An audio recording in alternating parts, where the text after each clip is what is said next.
राधे राधे मित्रों। तो आज के ब्लॉग में तो मैं आपको बताऊंगा कुछ अच्छी बातें।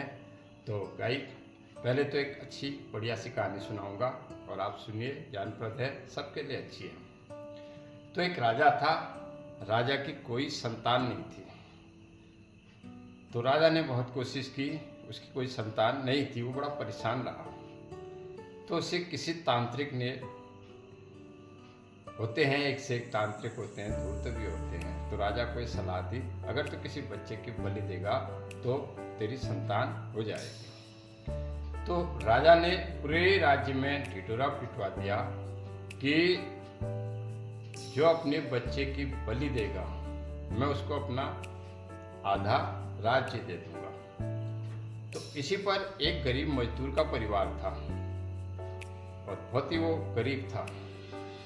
तो उनके अंदर लालच आ गया। होता ही है, जहाँ धन की कमी होती है तो मनुष्य को लालच आना स्वाभाविक है। तो गाइस, लालच होना लाजमी है, होता ही है। जो निर्धन होगा उसको लालच भी हो जाता है। तो उस मजदूर के 3 जो थे बेटे थे। तो मजदूर की जो है पत्नी जो है, मजदूर और उसकी पत्नी ने विचार विमर्श किया कि, अब मजदूर बोला कि जो सबसे बड़ा बेटा है वो मुझे प्यारा है। और फिर उसकी पत्नी बोली, सबसे जो छोटा बेटा है वो मुझे प्यारा है। तो बीच वाला जो बेटा था वो सब अपने माँ बापों की बातों को सुन रहा था और सुनकर वो अपने माँ बाप के पास आ गया। उनका, तुम चिंता मत करो, क्योंकि ऐसा है, तुम मेरा बलिदान करो। अगर अब मेरा बलिदान करोगे मैं 2 जगह पुण्य कमाऊंगा। एक तो राजा को उसकी संतान मिलेगी और दूसरा आपको आधा राज्य मिलेगा। तो दोनों जो है मजदूर और उसकी पत्नी जो है, जो गरीब आदमी था, खुश हो गया। तो अपने बीच के बेटे को ले जाके राजा के पास ले गया और राजा से बोला, ये मेरा पुत्र है और ये मैं आपको सौंप रहा हूँ, आप इसकी बलि दे सकते हो। तब राजा ने उस जो बालक था, उस बालक से कहा कि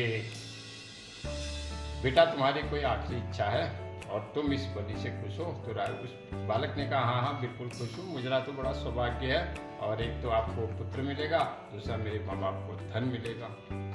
तो जब ये बात राजा ने कहा, तेरी कोई इच्छा है? उनका नहीं, कोई नहीं। उनका नहीं, फिर भी सोच रहे। उनका ठीक है, अब ज़्यादा ही आप कर रहे हो तो आप ऐसा करो, मेरे को थोड़ी मिट्टी ला के दे दो और एक बंद कमरा दे दो। तो राजा की जिज्ञासा हुई कि ये क्या कर रहा है। उससे कहा, बताओ तुम क्या करो? उनका नहीं, ये गुप्त बात है।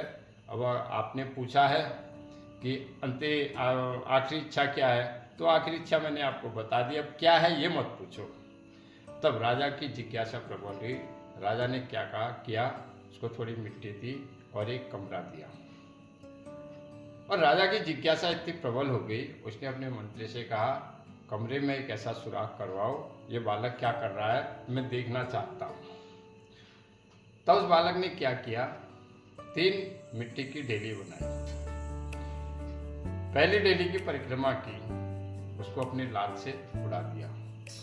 और फिर दूसरी ढेली की परिक्रमा की, उसको भी अपने हाथ से उड़ा दिया। और तीसरी ढेली की परिक्रमा करके वो घूम फिर के उसमें रोने लगा और उसको प्रणाम करने लगा। तब राजा को बड़ा आश्चर्य हुआ और राजा को फिर बालक को राजा के पास लाया गया। तो राजा ने बालक से कहा, बेटा, सजा तो बाद में होगी, पहले तू ये बता तुमने ये सब किया क्या? उन्होंने कहा, ये तुम्हारे काम की चीज नहीं है। उनका नहीं, मैं जानना चाहता हूँ। तब उस बालक ने कहा, तो राजा सुनो, जो पहली ढेली थी वो पहली ढेली मेरे माँ बाप की थी, जिन्होंने धन के लालच में आकर मुझे आपको सौंप दिया, मेरा बलिदान कर दिया। तो उन माँ बाप से अब मेरा कोई रिश्ता नहीं है, इसलिए मैंने उनको अंतिम बार परिक्रमा की और फिर लात से उड़ा दिया। और दूसरी ढेली राजा तेरे नाम की थी, तू राजा होते हुए इतना अनर्थ कर रहा है, इतना अन्याय कर रहा है, दूसरे के बच्चे की बलि देकर अपना बच्चा चाहता है और ऐसे राजा से भी मेरा कोई नाता नहीं है, तो मैंने भी उसमें परिक्रमा करके उसको पांव से उड़ा दिया। और तीसरी परिक्रमा, तीसरी जो डेली है वो उस परमात्मा की है जिससे मेरा जन्म जन्म का नाता है। उससे मैंने कहा, हे प्रभु तू मुझे कभी मत छोड़ना, ये झूठे लोग तो मुझे चाहिए भी नहीं, पर तेरा मेरा नाता सच्चा है। ऐसा सुनकर राजा की आंखों से आंसू आ गए। राजा ने उस तांत्रिक को बुलाया और उस तांत्रिक को तब प्राण दंड दिया।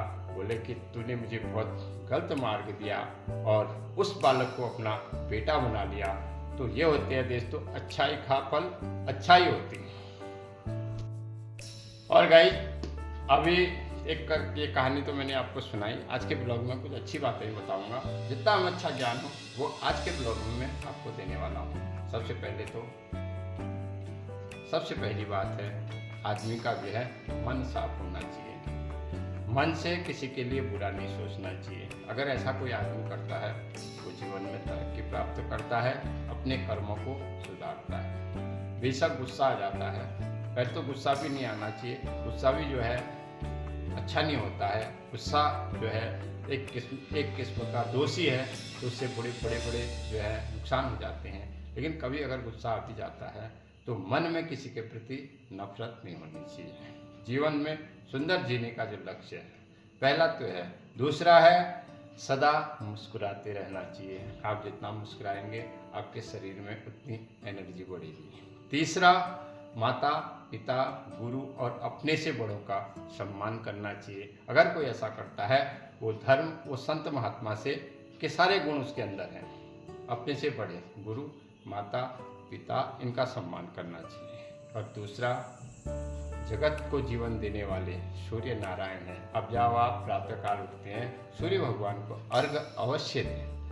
सूर्य भगवान को अर्घ देने का एक साइंस का नियम भी है कि हम जब सूर्य भगवान को अर्घ देते हैं, तो मैंने एक जगह पढ़ा था कि सूर्य भगवान की जो किरणें हैं वो काले चीज में टकरा के हमें ऊर्जा देती हैं। तो हमारे आंखों के ना हमारे आंखें की पुतलियाँ काली हैं, बाल काले हैं, तो किरणें उसमें टकरा के उसमें ऊर्जा मिलती है। ऐसे मैंने एक जगह पढ़ा था। और दूसरा, वैसे भी तुलसी माता को माताएं बहनें डेली जल दें, उससे सौभाग्य बना रहता है और घर में धन संपत्ति आती है। तीसरा, अपने पितरों का सम्मान करें, जीवन में सुखी रहने के लक्ष्य। और जो श्राद्ध करने के अधिकारी हैं वो अपने पितरों का श्राद्ध अवश्य करें। पितरों के नाम से दान दक्षिणा अवश्य दें। ब्राह्मणों का सम्मान करें, गुरुजनों का सम्मान करें और गौ माता का सम्मान करें, गौ माता की रक्षा करें। गौ माता की रक्षा करने, गौ माता सनातन धर्म की जो है मुख्य अगर सनातन धर्म है तो गौ से है। गौ नहीं है तो हमारा जीवन कुछ भी नहीं है। इसलिए हमारे सारे धर्म में गौ माता का बहुत बड़ा महत्व है। तो कहते हैं पहले जो है रोटी गाय को दे। और बात आती है कुत्ते की भी।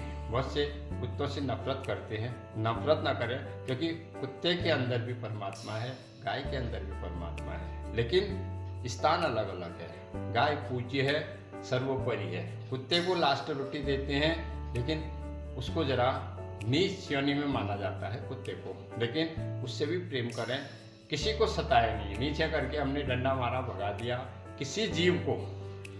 देखिए, ऐसा है जैसे दर्द हमें होता है वैसे अन्य जीव को भी होता है। किसी को भी दर्द न दें अगर आपको जीवन में सुखी रहना है। चींटी है, उसको भी जानबूझ के मत मारें। ये जीवन में जीने के लक्ष्य है। किसी जीव की हत्या न करें। और जैसे बहुत से करते हैं, जानवरों से कोई मुंह बात देता है, वो बहुत बड़ा पाप करते हैं। तो वो बेजुबान जानवरों की सबसे पहले रक्षा करें और असहाय जो होते हैं उनको न सताएं। महिलाओं का सम्मान करें। महिलाएं शारीरिक रूप से पुरुष से थोड़ी कमजोर होती है, लेकिन अपनी मर्दानगी दिखाकर उनकी शादी करना चाहिए। ऐसे बहुत से हैं, जैसे आप पानी ज़्यादा पिए, सुबह उठ के आप 4 गिलास पानी पिए और योग करें, प्राणायाम करें। मैं करूँ ना करूँ, मैं एक बात जानकारी आपको दे रहा हूँ ब्लॉग के माध्यम से गाइस। तो पूरब को सर करके सोए और दक्षिण को भी सर करके सो सकते हैं। ये दिशाएं